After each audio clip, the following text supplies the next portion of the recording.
عليه ونعوذ بالله من شرور أنفسنا ومن سيئات أعمالنا من يهده الله فلا مضل له ومن يضلله فلا هادي له ونشهد أن لا إله إلا الله وحده لا شريك له ونشهد أن سيدنا ومولانا محمدا عبده ورسوله صلى الله تعالى على خير خلقه محمد وعلى آله وأصحابه ومن تبعهم بإحسان إلى يوم القيامة.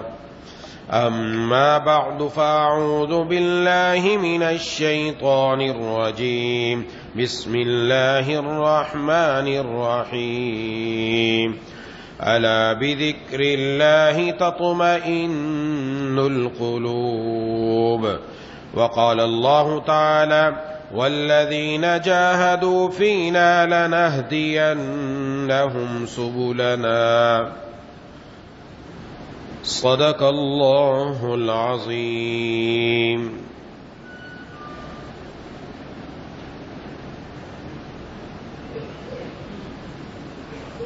میرے دوستوں اور ساتھی،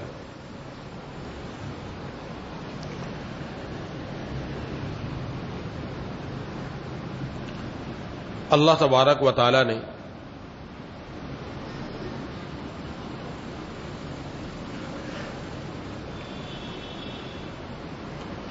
انسان کے کچھ ظاہر کے احکام رکھے ہیں، کچھ باطن کے.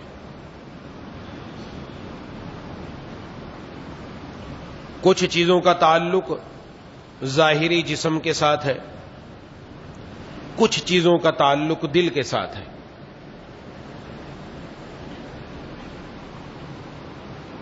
دنیا میں ہر انسان اپنی زندگی کے اندر وہ چین و سکون اور راحت چاہتا ہے. میرے گھر میں، میرے خاندان میں، میرے کاروبار میں، میری جلوت اور خلوت میں مجھے سکون ملے، اور اس کے لیے انسان مختلف تدبیریں اختیار کرتا ہے. اور اس چین و سکون کے لیے صرف مسلمان ہی نہیں، ہر انسان، چاہے وہ مسلمان ہے چاہے کافر ہے، وہ اپنی زندگی کے اندر متلاشی ہے، ڈھونڈ رہا ہے، دیکھ رہا ہے کہ مجھے سکون کہاں سے ملے گا، جس کی وجہ سے مختلف راستے اختیار کیے. کسی نے سمجھا گناہوں میں سکون ہے، اللہ کی نافرمانیوں میں سکون ہے، اس لیے اس نے گناہ پر گناہ کرنا شروع کر دی. ایک کے بعد دوسرا، دوسرے کے بعد تیسرا، تیسرے کے بعد چوتھا. وہ گناہوں کی دلدل میں پھنستا چلا گیا. گناہ تو ہوتے گئے لیکن سکون پھر بھی نہ ملا، نہ مل سکتا تھا. یہاں تک کہ انسان کی کیفیت ایک جگہ جا کر ایسی پہنچتی ہے کہ وہ پھر اپنی جان سے بھی ہاتھ دھو بیٹھتا ہے.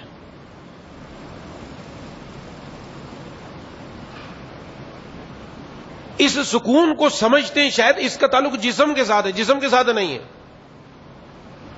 دنیا کی چیزوں کے ساتھ نہیں ہے. اگر ایسا ہوتا تو سب سے زیادہ سکون میں، راحت میں، چین میں یہ یورپ والے ہوتے. بڑا پیسہ ہے، مال و دولت ہے، کارو کوٹھی ہے، بنگلے ہیں، دنیا کے عیش و عشرت، دنیا کی اشیاء ان کے ہاتھوں میں، لیکن خودکشیاں سب سے زیادہ وہاں ہیں. کیوں خودکشیاں؟ کیونکہ ان کی زندگی میں چین نہیں ملتا، ان کو زندگی کے اندر راحت نہیں ملتی، اس لیے خودکشی کرتے ہیں. جس سے پتہ چلا راحت اور چین اور سکون یہ دنیا کے کارو کوٹھی، بنگلہ اور دنیا کے عیش و عشرت کے سامان میں نہیں ہے، ورنہ سب سے زیادہ وہ سکون میں ہوتے. نہ، وہاں نہیں ہے. اور یہ بھی پتہ چلا اس کا تعلق جسم کے ساتھ نہیں ہے. انسان گھر بناتا ہے، اپنا مکان بناتا ہے، اپنا بنگلہ بناتا ہے، اس کے اندر اپنا بیڈ روم بناتا ہے، اس کے اندر اچھے سے اچھا بیڈ لا کر رکھتا ہے اور اس پر گدا لا کر رکھتا ہے. گرمیوں کے زمانے میں اے سی فٹ کر لیا، اے سی چلا دیا، اب وہاں جا کر آرام کرنے کے لیے لیٹتا ہے. اب اس کو سکون ملتا ہے، چین آتا ہے، راحت ملتی ہے. یہ گھر میں گیا، جسم کو تو ٹھنڈک مل جائے گی لیکن دل کے اندر پھر بھی آگ لگی ہوئی ہے، دل کو ٹھنڈک نہیں ملی. اچھے سے اچھا کھانا پینا ہے، اچھے سے اچھا لباس ہے، اچھے سے اچھی رہائش ہے، لیکن نہیں مل رہی.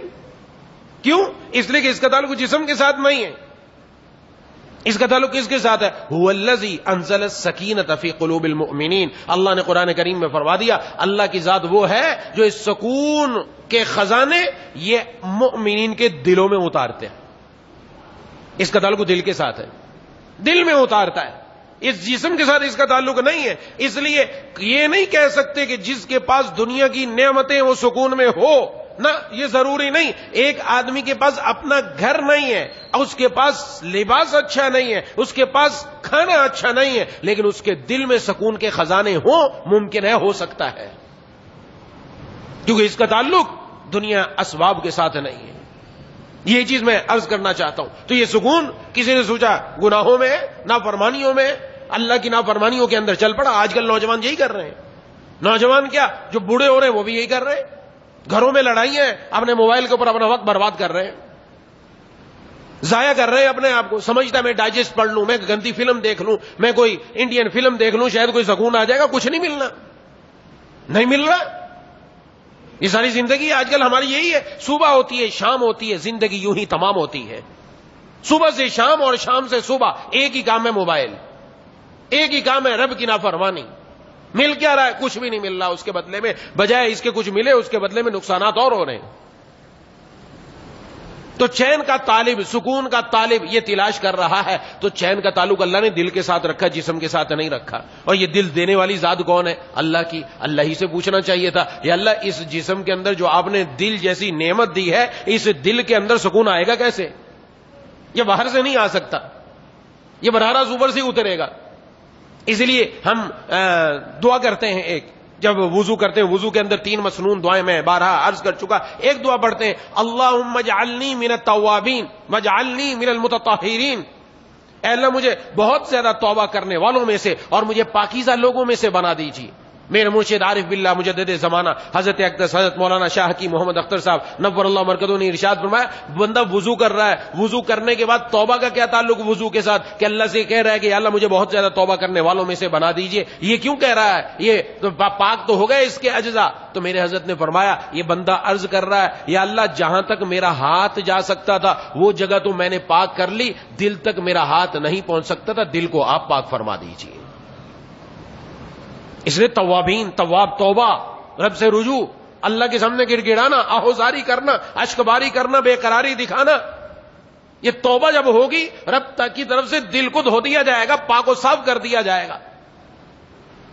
یا اللہ میرے دل کو اس طرح پاک و صاف فرما دے کہ آپ اس کو دھو دیجئے جس طریقے سے ایک میلا کپڑا وہ پانی سے دھو کر اجلا اور صاف ہو جاتا ہے. صرف اتنا ہی نہیں، پانی کا ذکر نہیں بلکہ کہا اولے سے بھی دھو دیجئے اور برف کے پانی سے بھی دھو دیجئے.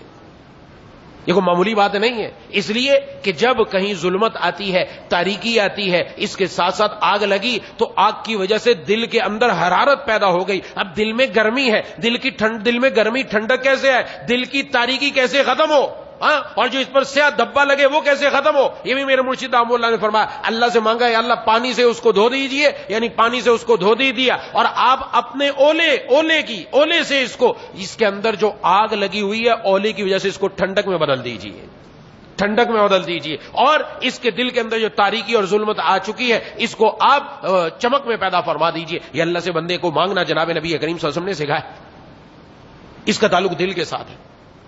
تو یہ دل کے اندر چین، دل کے اندر سکون، دل میں اطمینان آتا ہے. اس لیے میرے حضرت رحمہ اللہ نے فرمایا، عارف باللہ مجدد زمانہ حضرت اقدس حضرت مولانا شاہ کی محمد اختر صاحب نور اللہ مرکزوں نے فرمایا، یہ کیوں کہا اللہ تعالیٰ نے کہ هو الذی انزل السکینۃ فی قلوب المؤمنین، اللہ مومنین کے دلوں میں اتارتا ہے. یہ کیوں نہیں کہا دماغ میں اتارتا ہے، یہ کیوں نہیں کہا کسی اور جگہ اتارتا ہے، دل کا کیوں ذکر کیا؟ فرمایا اس لیے کہ دل بادشاہ ہے، یہ پورے جسم میں خون کی پمپنگ کرتا ہے. جب تک دل زندہ بندہ زندہ، دل مردہ بندہ مر گیا. یہ صرف دل کے ساتھ تعلق ہے، باقی جسم کے کسی اور حصے کے ساتھ ایسا تعلق نہیں ہے. یہ دل کے اوپر انسان چل رہا ہے، اسی دل پر حیات ہے. تو یہ دل پورے جسم میں خون کی پمپنگ کرتا ہے. فرمایا اللہ جب سکون کے خزانے، اطمینان کے خزانے، راحت کے خزانے جب دل میں اتارتا ہے تو دل کے اندر جو خون ہے، اس خون کے ایک ایک قطرے میں یہ چین اور سکون اور راحت پہنچتا ہے. جب اس کے اندر پہنچتا ہے یہ خون، جب دل خون کی سپلائی پورے جسم میں کرتا ہے تو وہ راحت اور سکون بھی پورے جسم میں پہنچ جاتا ہے.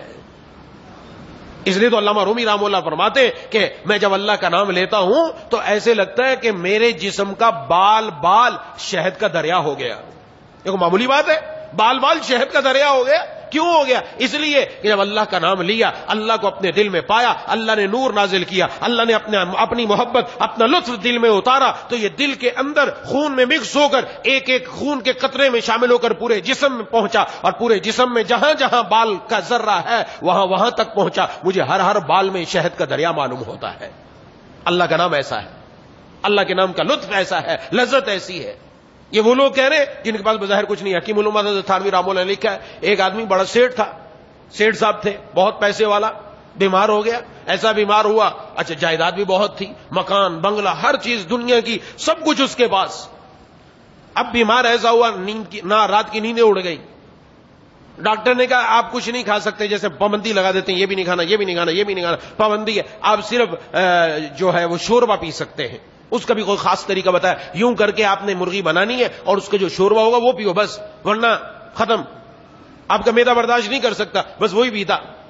ایک دن وہ اپنے گھر کے پہلی منزل پر بیٹھا، باہر دیکھ رہا تھا کہ باہر کوئی چیز دیکھ رہا تھا، تو سامنے دیکھا ایک جگہ ایک مزدور کام کر رہا ہے. مزدور کوئی گھر بنا رہا ہوگا، وہ کام کر رہا ہوگا، اور دوپہر کا وقت ہے، گرمی ہو رہی ہے. جب وہ کام وام سے تھوڑا فارغ ہوا دوپہر کے وقت میں، تو ایک درخت کے نیچے جا کر بیٹھا اور اپنی پوٹلی کھولی.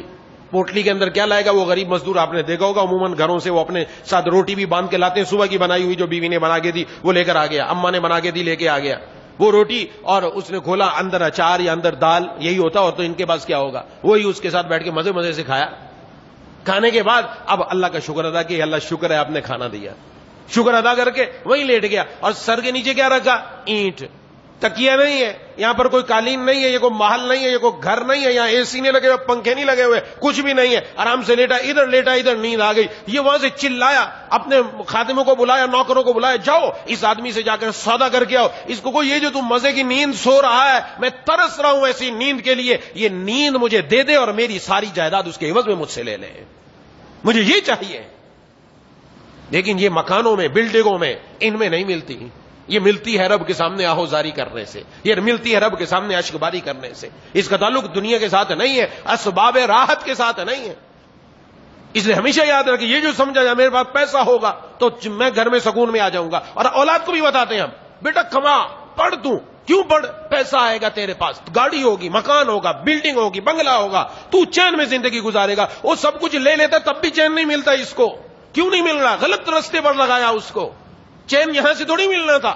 چین ملنے کا طریقہ کیا تھا؟ وہ اللہ سے پوچھتے، اے اللہ دل آپ نے دیا، اس دل کے اندر چین آئے گا کیسے؟ سکون آئے گا کیسے؟ اطمینان آئے گا کیسے؟ اللہ نے قرآن میں 1400 سال پہلے محبوب کبریا خاتم الانبیاء سرکار دو عالم صلی اللہ علیہ وسلم پر یہ آیت نازل فرما کر واضح کر دیا، الا بذکر اللہ تطمئن القلوب. دلوں میں چین، دلوں میں اطمینان، دلوں میں سکون ایک ہی راستے سے آ سکتا ہے، اس کے علاوہ کوئی اور راستہ نہیں ہے. ایک ہی طریقہ ہے، اسی طریقے پر آنا پڑے گا. تمہارے دلوں کے چین کی ضمانت ہم دیتے ہیں. اور وہ کیا طریقہ ہے؟ اللہ خبردار، خبردار، متوجہ ہو جاؤ، متنبہ ہو جاؤ اور بیدار ہو جاؤ. ہاں، اللہ ہی کی یاد میں دلوں کو اطمینان اور چین ملتا ہے، اللہ ہی کی یاد میں. اور یاد سے مراد کیا؟ یاد کا مطلب یہ نہیں کہ ہاتھ میں تسبیح لے کر بیٹھے صرف یہ یاد ہے. ہاں آج تو ہاتھ میں تسبیح ہم کیسے لے کر بیٹھے؟ ہاتھ میں تسبیح بھی چل رہی ہے, سامنے ٹی وی بھی چل رہا ہے, ہاتھ میں تسبیح بھی چل رہی ہے, فلم بھی چل رہی ہے, ڈرامہ بھی چل رہا ہے, اور گندی فلمیں بھی دیکھی جا رہی ہیں. یہ کیسی تسبیح ہے؟ یہ یاد نہیں ہے. یاد کا کیا مطلب ہے؟ اللہ کی یاد کی دو قسمیں ہیں, ایک یاد مثبت, ایک یاد منفی. جس طرح دنیا کے اندر یہ بجلی کے لیے وائرنگ میں دو تار چلتے ہیں, ایک کالا تار ایک لال تار, مثبت اور منفی. جب تک یہ دونوں کی وائرنگ نہ ہو تب تک آگے پنکھا نہیں چل سکتا, آگے لائٹ نہیں چل سکتی. اس کی روشنی تب آئے گی جب دونوں وائرنگ ہو جائے. اپنے جسم میں اللہ کی عبادت کی دونوں وائرنگ کرنی پڑے گی, ایک مثبت ایک منفی. مثبت کیا؟ کرنے والا کام کرتے رہو, نماز, روزہ, زکات, حج, تلاوت, ذکر و اذکار, تسبیحات, اللہ کی فرما برداری, ماں باپ کے ساتھ حسن سلوک اور قریبی رشتہ داروں کی دیکھ بھال, اللہ کے راستے میں دینا, یہ سب کرنے والے کام یہ کرتے رہو. یہ ہے مثبت, یہ ہے مثبت وائرنگ ہو رہی ہے, یہ مثبت عبادات ہو رہی ہے, کرنے والے کام ہو رہے ہیں. اس کے ساتھ دوسری وائرنگ, اللہ تعالیٰ نے جن جن کاموں سے روکا اس سے باز آ جائے. آنکھ کی حفاظت, زبان کی حفاظت, جھوٹ نہیں, چغلی نہیں, بہتان نہیں, کان سے گانے نہیں سنتا, غیبت نہیں سنتا, آنکھ سے نامحرم کو نہیں دیکھتا, غلط چیزیں نہیں دیکھتا, زبان سے اللہ تعالیٰ کا ذکر کرتا ہے, غلط بات نہیں نکالتا, اپنے ہاتھوں سے غلط کام نہیں کرتا, تنہائیوں میں کوئی برے حرکت نہیں کرتا, اپنے پاؤں کو غلط طرف لے کر نہیں چلتا. یہ برائی سے بچ رہا ہے, یہ منفی عبادت کر رہا ہے. یہ مثبت اور منفی جب دونوں جسم میں وائرنگ ہوتی ہے تب جا کر دل میں اللہ کی محبت کا چراغ روشن ہوتا ہے. یہ دل میں چراغ روشن کیوں نہیں ہو رہا؟ وجہ یہ ہے کہ ایک تار تو جا رہا ہے, دوسرا تار نہیں جا رہا, دوسرے تار کو ہم نے روک رکھا ہے, وائرنگ پوری نہیں ہے, اس وجہ سے نہیں ہو رہا کام. یہاں پر اس کو بھی کرنا ضروری ہے. اللہ تبارک و تعالیٰ نے ہر چیز انسان کے لیے بنائی, لیکن اس کے ساتھ ساتھ یہ یاد رکھنا ضروری تھی کہ نعمتوں میں مشغول ہو کر نعمت دینے والے کو نہیں بھولنا. تو اللہ تعالیٰ نے تو 1400 سال پہلے نازل کر دیا. یہ دنیا کے ان جنبیلوں میں تھوڑی ملے گا تمہیں سکون, اطمینان یہاں تھوڑی ملے گا, چین یہاں تھوڑی ملے گا. یہ تو رب تعالیٰ کے خزانوں میں سے ہے جو اللہ آسمانوں سے براہ راست اپنے پیاروں کے دلوں میں اتارتے ہیں. یہ دنیا کے کسی بازار سے نہیں ملتا. اسے سمجھ لینا چاہیے, جو جتنا زیادہ رب کا فرما بردار ہوتا چلا جائے گا اللہ دلوں میں سکون کے خزانے اتارتے چلے جائیں گے.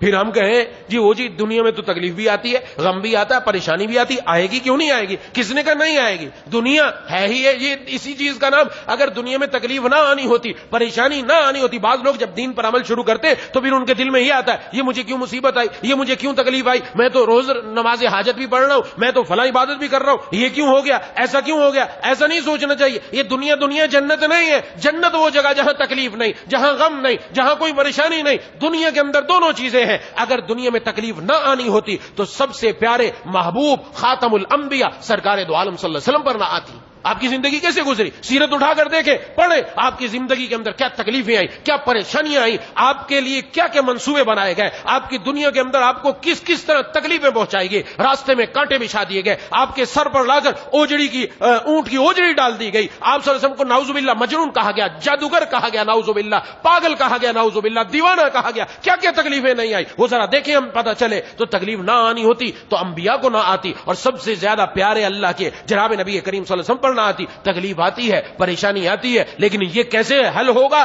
یہ کیسے ممکن ہے بندہ سکون میں بھی ہو تکلیف بھی ہو, ایسے کیسے ہو سکتا ہے؟ میرے پیارے مرشد عارف باللہ مجدد زمانہ حضرت اقدس حضرت مولانا شاہ کی محمد اختر صاحب نور اللہ مرکزوں نے بڑی پیاری مثال دی اور سمجھایا. فرمایا دنیا والوں نے واٹر پروف گھڑیاں بنائی کہ گھڑی پانی میں ڈال دو, 1 گھنٹہ 2 گھنٹہ 4 گھنٹہ 10 گھنٹہ یہ پانی سے نکالو گے, اس کے اندر پانی جائے گا نہیں, یہ گھڑی ویسے کی ویسی چلتی رہے گی. آج ترقی ہو گئی, آج موبائل بھی آپ کے پاس واٹر پروف ہے, آپ کے پاس بہت ساری چیزیں واٹر پروف آ چکی ہیں, آپ کا لیپ ٹاپ بھی واٹر پروف آ چکا ہے, نہ جانے کیا کچھ واٹر پروف کر دیا گیا ہے. یہ پانی کے اندر ڈال دو, موبائل پانی میں چلا جائے, آپ غوطہ خوری کرنے چلے جاؤ, نہانے چلے جاؤ, موبائل بھی اندر لے جاؤ پانی کے اندر, پانی میں کچھ نہیں ہوگا. میرے حضرت فرماتے تھے دنیا والے واٹر پروف گھڑیاں بناتے ہیں کہ گھڑی میں پانی نہیں جا سکتا. فرمایا جب اللہ پر کوئی اللہ کا بندہ فدا ہوتا ہے, اپنے رب کے احکامات پر چلتا ہے, اپنے دل کو اللہ کی نافرمانیوں سے بچاتا ہے, اللہ اس کا دل غم پروف بنا دیتے ہیں. غم آتا ہے دائیں بائیں ہو کر گزر جاتا ہے, لیکن دل میں اس کے غم نہیں آتا, دل میں صرف اس کا یار یعنی اللہ تبارک و تعالیٰ ہوتے ہیں, دل میں اس کے سکون ہی سکون رہتا ہے. آیا غم, تکلیف آئی, پریشان نہیں ہوا, اس کا تعلق اللہ سے ہے, اس لیے اس کو پریشانی نہیں ہوئی کیونکہ دل میں نہیں آیا, دل کے اندر سکون کے خزانے جمع ہے, دل کے اندر چین کے خزانے جمع ہے, اس کا تعلق اللہ ہی سے ہے, اس لیے اس کو پریشانی بھی نہیں ہوتی. یہ ہے کہ دنیا میں تکلیف آئے گی لیکن بندے کی اپنی زندگی وہ وہی چین و سکون والی ہوگی. اس کو یاد رکھنا چاہیے.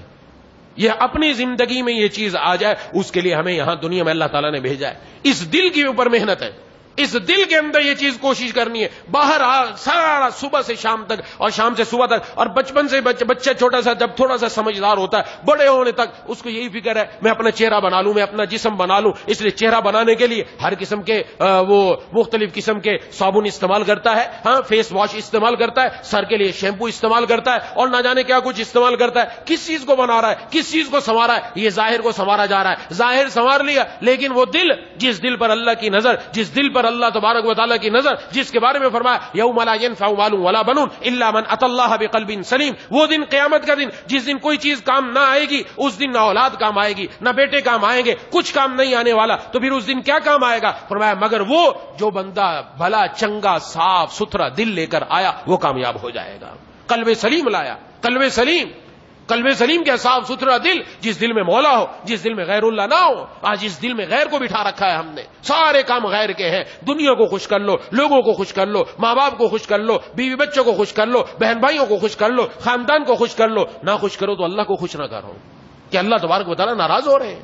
کتنے ایسے مسائل آتے ہیں جہاں پر پتہ چلتا ہے ایک طرف اللہ کا حکم، ایک طرف دنیا ہے. اب دنیا والے ناراض ہو رہے ہیں، یہ اللہ کا حکم چھوڑ کر دنیا والوں کو خوش کرنے کے چکر میں چل پڑتا ہے.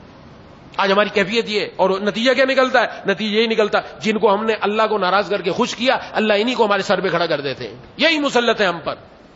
ہم اللہ کو راضی کریں، ان کی پرواہ نہ کریں، اللہ کو خوش کریں گے اللہ ان کو بھی راضی کر دیں گے. دل مولا کے قبضہ قدرت میں، اللہ کے قبضہ قدرت میں. جو اپنے آپ کو اللہ پر فدا کرتا ہے، اللہ لوگوں کے دلوں میں اس کی محبت پیدا فرما دیتے ہیں، محبت پیدا فرما دیتے ہیں. حدیث شریف میں جب اللہ کسی سے محبت کرتے ہیں، جبرائیل امین کو فرماتے ہیں میں محبت کرتا ہوں تم بھی محبت کرو، اور فرشتوں میں جا کے اعلان کر دو، فرشتوں میں اعلان ہو جاتا ہے اللہ اس سے محبت کرتے ہیں تم بھی محبت کرو. یہاں تک کہ دنیا والے لوگوں کے دلوں میں بھی ڈال دیا جاتا ہے ہم اس سے محبت کرتے ہیں تم بھی محبت کرو. یہ انسان اس چیز کا طالب ہے تو پھر اللہ تعالیٰ دے رہے ہیں. تو اس لیے اپنی زندگی میں یہ سوچنا ہے ہم جس رخ پر چلے جا رہے ہیں وہ ہمیں کہاں تک پہنچا رہا ہے. دنیا کے اندر سب کچھ ملا، نہیں ملا تو چین نہیں ملے، راحت نہیں ملی، سکون نہیں ملا. اس کا خزانہ کہاں ہے؟ اللہ تبارک و تعالیٰ کے قبضہ قدرت میں ہے. مولا کو یاد کرنا پڑے گا. اور یاد ایک قسم نہیں جہاں ہم نے اذکار کرنے چھوڑنے نہیں ہے، نمازیں چھوڑنی نہیں ہے، روزے چھوڑنے نہیں ہے. یہ کرنے والے کام کرنے، تلاوت بھی کرنی ہے، تسبیحات بھی کرنا، سب کرنا ہے. اس کے ساتھ ساتھ گناہ سے بھی بچنا ہے. اپنے آپ کو بچانا شروع کر دیں رب کی نافرمانی سے. جتنا ہم بچتے چلے جائیں گے اتنا دلوں میں نور آتا چلا جائے گا. یہ آج کا سب سے بڑا مرض ہے ہمارے اندر کہ گناہ آج ہماری زندگی میں رچ بس چکا ہے. اور بعض گناہ تو ایسے رچ بس چکے خدا نہ خواستہ نعوذ باللہ کہ وہ ایسے رچ بس چکے ہیں کہ اس کو گناہ ہی نہیں سمجھا جا رہا. جس کو گناہ ہی نہ سمجھے گا بندہ توبہ کب کرے گا؟ توبہ کرے گا ہی نہیں. گناہ کو گناہ سمجھے، گناہ کو گناہ سمجھے، اس کے بعد اگر گناہ ہو گیا توبہ کی توفیق مل جاتی ہے. گناہ کو گناہ ہی نہ سمجھے تو پھر وہ کبھی بھی توبہ کی توفیق نہیں ملتی، کیونکہ وہ گناہ کو گناہ سمجھ ہی نہیں رہا.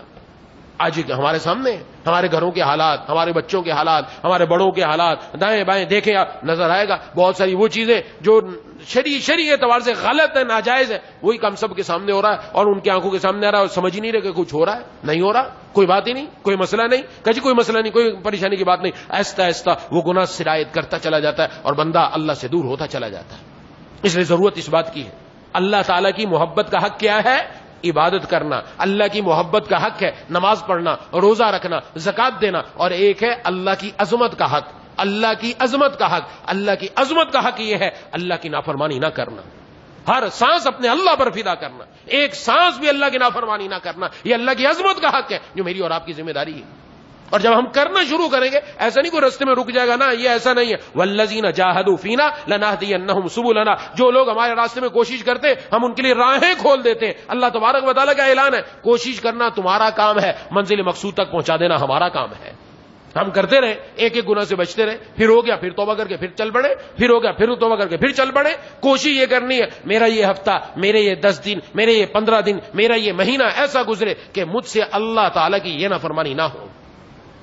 ہر آدمی کو پتا ہے میری زندگی میں کون کون سی نافرمانیاں زیادہ ہو رہی ہیں، میں ان کی طرف زیادہ جا رہا ہوں. میں کوشش کروں وہ میری زندگی سے نکل جائے، میں یہ کوشش کروں. جب میں کوشش کروں گا ایک دن ضرور آئے گا وہ میری زندگی سے نکل جائے گی انشاءاللہ. قدم تو بڑھائے نا. ہم تو ہاتھ پاؤں ڈھیلے ڈال کر بیٹھ جاتے ہیں، نہیں ایک نہیں ہو سکتا. کیوں نہیں ہو سکتا؟ ہو سکتا ہے. اللہ تعالیٰ کے اوپر بھروسہ کرو نا، اللہ سے تعلق تو جوڑو، اللہ سے آ کر مانگو تو صحیح. رب تعالیٰ کی قدرت سے کون سا کام باہر ہے؟ وہاں تو بڑے بڑے کام ہو جاتے ہیں. یہ تو چھوٹا سا کام ہے، کرو تو صحیح، اللہ کے سامنے عرض تو کرو، آ کر دیکھو کام کیسے بنتا ہے. اللہ کے سامنے عرض کرنے والا بنے اور کوشش کرنے والا بنے. جو جتنی کوشش کرے گا اتنا ہی آگے اللہ تبارک و تعالیٰ اس کو فائدہ پہنچائیں گے. اس لیے والذین جاہدوا فینا، جو لوگ ہمارے راستے میں کوشش کرتے ہیں ہم ان کے لیے راہیں کھول دیتے ہیں. ایک نہیں دسیوں رستے کھلتے ہیں، 1 2 3 4، اور یہ رستے ایسے ہوتے ہیں جو بندے کو اللہ تک پہنچا دیتے ہیں. کتنے ایسے لوگ ہم میں سے ہر ایک اپنی زندگی میں اگر ٹٹولے گا، اس کی زندگی میں ایسے دن ضرور آئے، ایسے دن ضرور آئے جب رستہ بند نظر آیا، جب ہر طرف سے اس کو مشکل نظر آئی اور وہ رب کے در پر آیا، اپنا سر جھکا دیا، اخلاص کے ساتھ اللہ سے مانگا، اللہ کے سامنے آ کر رویا، تو اللہ نے ایسے ایسے راستے کھول دیے کہ اس کے وام و گمان میں بھی نہیں تھا. یہ اللہ کا اعلان ہے. اور کھولتے لیکن کرنے والا ہو، آ جائیں رب تعالیٰ کے در پر. اور دنیا چھوڑنی نہیں پڑے گی کہ ہم کہیں دنیا ہاتھ سے نکل جائے گی. نا، دنیا خود بخود آئے گی، دنیا خود بخود آئے گی. حدیث شریف کا مفہوم ہے یہ دنیا اور آخرت دونوں آپس میں مقابلے کے ہیں. یا تو دنیا کو جو بندہ اختیار کرے گا آخرت کا نقصان کرے گا، اور جو آخرت کو اختیار کرے گا وہ دنیا کا بظاہر نقصان کرے گا. لوگ کہیں گے اس نے نقصان کر دیا، بظاہر نقصان ہے، یہ فلانا کام بھی نہیں کرتا، یہ تو فلانی شادیوں میں بھی نہیں آتا، ناچ گانے میں بھی نہیں آتا، فلانی جگہ بھی نہیں آتا، فلاں گیدرنگ ہوتی ہے وہاں بھی نہیں آتا. یہ بظاہر نقصان سمجھ رہے لوگ. ٹھیک، یہ دنیا کا نقصان. تو اب مرضی ہے، فرمایا تم نے اگر بننا ہے، حدیث شریف میں تم آخرت کے بیٹے بنو، دنیا کے بیٹے نہ بنو. آخرت کو ترجیح دو، آخرت کو لے لو، اور دنیا کو کوئی نقصان ہوتا ہے کوئی مسئلہ نہیں. اور فرمایا جو آخرت کو دنیا پر ترجیح دے دیتا ہے، آخرت کو آگے کر دیتا ہے، دنیا کو پیچھے کر دیتا ہے، آخرت کو اول نمبر کر دیتا ہے، اللہ کی رضا کو پہلے نمبر پر لے آتا ہے، قرآن و حدیث کو پہلے نمبر لے آتا ہے. اللہ تعالیٰ کے محبوب صلی اللہ علیہ وسلم حدیث شریف میں فرماتے ہیں اللہ تعالیٰ اس کے دنیا میں جتنے بکھرے ہوئے کام ہیں وہ سب ایک جگہ جمع فرما دیتے ہیں، اسی سے اس کے سارے کام بن جاتے ہیں، کوئی کام رکتا نہیں ہے. اور ہم نے دیکھا ایسے لوگوں نے آگے بتایا، مشاہدہ بھی ہے، تجربہ بھی ہے، دیکھا بھی ہے. لوگوں نے آگے بتایا میرے یہ کام بکھرے ہوئے تھے، اللہ کی طرف آئے، رب تعالیٰ نے ایک ہی جگہ سے کام بنا دیا.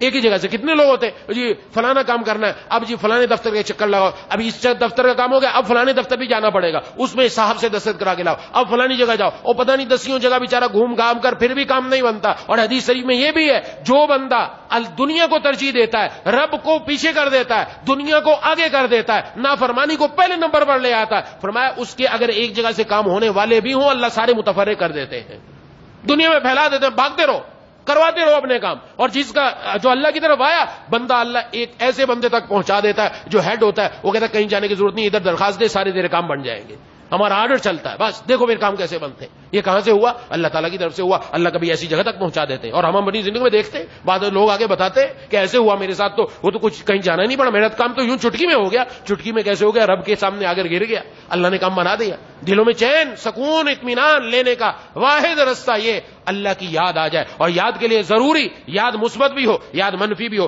دونوں کام ہوں گے تو اللہ کام بنا دیں گے. ہم کہیں جی میں تو سبحان اللہ کرتا ہوں، کام ہی نہیں بنتا، دل میں اطمینان ہی نہیں آتا. تفسیر مظہری میں قاضی ثناء اللہ پانی پتی رحمہ اللہ فرماتے اس آیت کی تفسیر میں، فرمایا یہاں با جو ہے نا یہ فی کے معنی میں ہے. اس کا کیا معنی ہے؟ کما ان السمکۃ تطمئن فی الماء، جس طرح مچھلی پانی میں، پانی کی گہرائی میں جا کر سکون پاتی ہے، ایسے ہی انسان اللہ کی یاد کے دریا کی گہرائی میں جائے گا تو سکون پا جائے گا.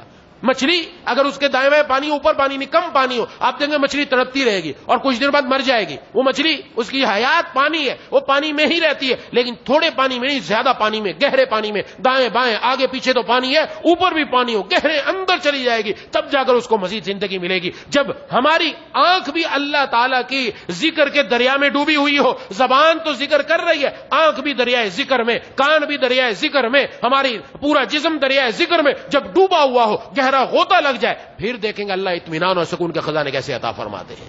آج ہمارا کوئی کسی کا کان باہر ہے، کان سے نافرمانی سن رہا ہے اور وہ موبائل پہ گانے سن رہا ہے، ہزاروں گانے ڈاؤن لوڈ کر رکھے. ارے ان کو تو نکالو، یہ نجات دلانے والے تھوڑی ہیں. اور یہ موبائل دنیا میں انسان کا کیا پتا کسی طرف بھی رخصت ہو جائے، یہ موبائل کسی کے ہاتھ لگا، اس میں جتنی گندی چیزیں اگلے آدمی کے پاس پہنچی، یہ نعوذ باللہ صدقہ جاریہ نہیں، گناہ جاریہ بن جائے گا.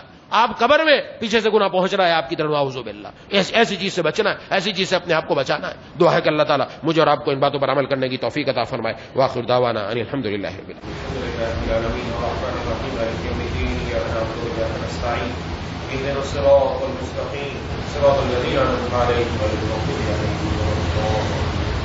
اللهم صل على سيدنا ومولانا محمد وعلى آل سيدنا ومولانا محمد وبارك. ربنا اغفر لنا ذنوبنا وكفر عنا سيئاتنا وتوفنا مع الأبرار ربنا لا تزغ قلوبنا بعد إذ هديتنا وهب لنا من لدنك رحمة إنك أنت الوهاب ولا كريم إله العالمين يا أرحم الراحمين يا ذا الجلال والإكرام يا أرحم الراحمين يا أرحم الراحمين يا أرحم الراحمين ہم سب کی حاضری کو اپنی بارگاہ میں قبول و مقبول فرما لیجیے بولے کریم الہ العالمین ہے ارحم الراحمین یا ذا الجلال والاکرام بالغ ہونے کے بعد سے اب تک جو کچھ گناہ ہوئے نافرمانیاں ہوئی یا اللہ بھول کر جان بوجھ کر یا اللہ تنہائی میں کی لوگوں کے سامنے کی یا الہ العالمین چھوٹی بڑی ہر ایک محض اپنے فضل سے سب کو معاف فرما دیجیے بولے کریم ہمارے دل کو اس طرح پاک و صاف فرما دے جس طرح کپڑا پہلا کچیلا کپڑا پانی اور صابن سے اچھی طرح صاف شفاف ہو جاتا ہے بولے کریم میں الہ العالمین الراحمین یا ذا الجلال والاکرام ہمارے اور ہمارے گناہوں کے درمیان دوریاں پیدا فرما دیجیے مشرق اور مغرب جتنی دوری پیدا فرما دے یا اللہ یا الہ العالمین یا الراحمین ہم میں سے جو بیمار ہیں گھروں میں جو بیمار ہیں دوستوں احباب میں جو بیمار ہیں جنہوں نے بیماروں کے لیے دعا کے لیے کہا یا کہنا چاہتے تھے نہیں کہہ سکے یا امید رکھتے یا پیغام پہنچا نہ پہنچ سکا یا اللہ سب کو شفائے کاملہ عاجلہ مستمرہ مقصود علی کی اہلیت ہے آپریشن ہے انہوں نے دعا کے لیے کہا یا الہ ان کے آپریشن کو کامیاب فرما ان کو صحت کاملہ عاجلہ مستمرہ عطا فرما یا الہ جتنے بھی مریض یہاں ہمارے ابھی مسجد میں موجود ہو نماز کے لیے کوئی بیمار ہے اور گھروں میں موجود ہو ہسپتالوں میں موجود ہو ڈینگی کا مسئلہ ہو اور ملیریا کا مسئلہ ہو کوئی بھی بیماری یا اللہ محمد اپنے فضل سے سب کی تمام بیماریوں کو دور فرما کر سب کو اپنے صحت کے خزانوں سے صحت کی دولت سے مالا مال فرما دیجیے بیماری کا نام و نشان ختم کروا دیجیے بولے کریم جسمانی بیماری بھی ختم فرما روحانی بیماری بھی ختم فرما اے اللہ اپنے پیاروں میں شامل فرما یا ذا الجلال والاکرام جتنے ہمارے عزیز اقارب دنیا سے جا چکے سب کو جنت الفردوس میں جگہ عطا فرما بھائی علاؤ الدین صاحب کی اہلیہ کا انتقال ہو گیا اسی طرح نفیس بھائی کی والدہ کا انتقال ہو گیا ابھی حال ہی میں یا اللہ ان کی مغفرت فرما دیجیے یا اللہ ان کی آخرت کی منازل آسان فرما دیجیے مولا کریم ان کے قبر کو ان کے لیے جنت کے باغوں میں سے ایک باغ بنا دیجیے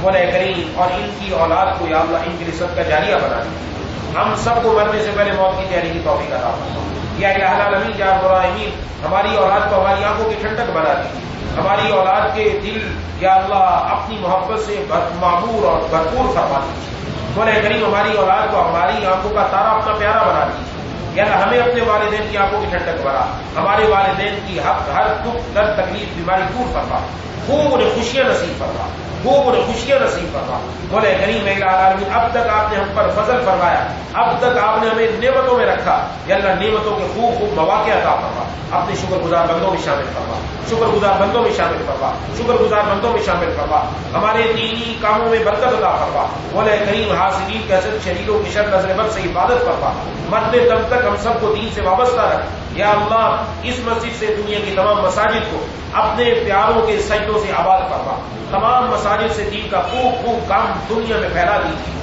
بولے کریم الہ العالمین جو دنیا دین کے جس شعبے میں کام کر رہا ہے اپنی بارگاہ میں قبول فرما قبول فرما قبول فرما بولے کریم الہ العالمین یا ارحم الراحمین جتنی دعائیں آپ کے محبوب سرکار دو عالم صلی اللہ علیہ وسلم نے مانگی ہیں سب ہم سب کے حق میں قبول فرما جن جن چیزوں سے پناہ مانگی ان سب سے ہم سب کو پناہ عطا فرما اللهم كل خير لكل مسلم ومسلمة اللهم ارحم أمة محمد صلى الله عليه وسلم ربنا تقبل منا انك انت السميع العليم وتب علينا انك انت التواب الرحيم صلى الله تعالى على خير خلقه محمد وعلى اله واصحابه اجمعين برحمتك يا ارحم الراحمين آمين يا رب العالمين.